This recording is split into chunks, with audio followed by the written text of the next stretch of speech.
Bike দুর্ঘটনায় গুরুতর আহত বৃদ্ধির মামলা নিতে রাজি নয় মধুপুর থানার পুলিশ। থানায় বারবার আসার পরেও পুলিশ বাবুরা সেই ব্যক্তির পরিবারের সাথে খারাপ আচরণ করে যাচ্ছে। শুধু তাই নয়, তাদেরকে পাত্তা দিতে নারাজ। পরবর্তী সময়ে পরপর দুদিন আসার পর মামলা না নেওয়াতে খালি হাতে ফিরতে হয়েছে সেই পরিবারকে। বাধ্য হয়ে মধুপুর থানার প্রতি ক্ষুব্ধ হয়ে আদালতের দ্বারস্থ হবেন বলে দুর্ঘটনায় গুরুতর আহত ব্যক্তির পরিবার অভিযোগ করেন।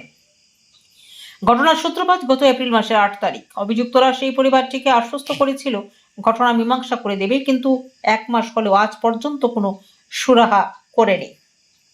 শেষ পর্যন্ত থানার কাছে ন্যায় বিচার না পেয়ে আদালতের দ্বারস্থ হচ্ছেন। জানা যায়, এপ্রিল মাসের 8 তারিখ সন্ধ্যাবেলা মধুপুর থানাধীন বেলতুলি এলাকায় বয়স্ক ব্যক্তি গৌরচাঁদ দেববর্মা বেলতুলি এলাকার রাস্তা পার হতে নিজ বাড়ির উদ্দেশ্যে যাচ্ছিলেন।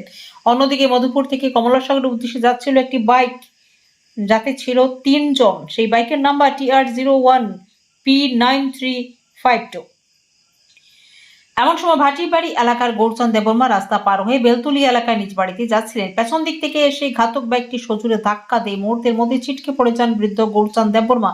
রক্তাক্ত হয়ে মাটিতে লুটিয়ে পড়েন। পরবর্তী সময়ে এলাকার জনগণ তাকে উদ্ধার করে মধুপুর প্রাথমিক স্বাস্থ্য কেন্দ্রে নিয়ে আসে, কিন্তু অবস্থা গুরুতর হওয়ায় তাকে জিবি হাসপাতালে রেফার করে দেন চিকিৎসক। জানা যায়, তার একটি পা পুরোপুরি ভেঙে যায় এবং ঘাড়ের মধ্যে প্রচন্ড আঘাত লাগে। বর্তমানে সেই ব্যক্তি চিকিৎসাধীন অবস্থায় রয়েছেন। সেই বাইকের মধ্যে 3 জন যুবক ছিল, কিন্তু বাইকের মালিকের নাম বিষ্ণুশীল হলেও তার ভাতিজা ছিল সেই বাইকের মধ্যে, যার ফলে বাইকের মালিকের বিরুদ্ধে মামলা করার জন্য পরিকল্পনা নিয়েছে পরিবারটি।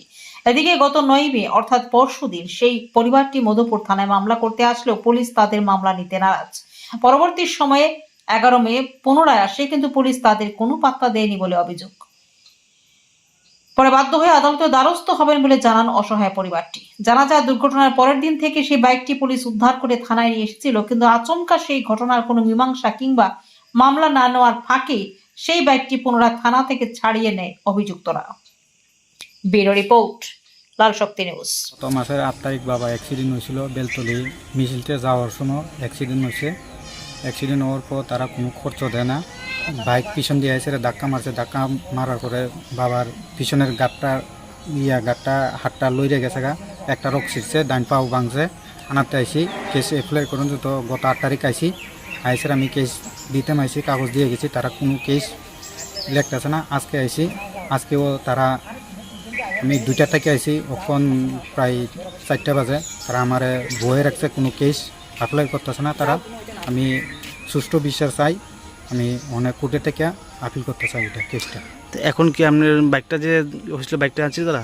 বাইকটা যেদিন অ্যাক্সিডেন্ট হয়েছে তারা বাইকটা লয়েছে, বাইকটা লয়ে গেছে গা, থানাত নাই। ওখানে বাইকটা আমরা খোঁজাখুঁজি দেখছি, বাইকটার ভিতরে দেখছি, থানার ভিতরে বাইক নাই। ওখানে দ্বারকা বাবু জানে, স্যারে জানে বাইকটা কোথায় আছে।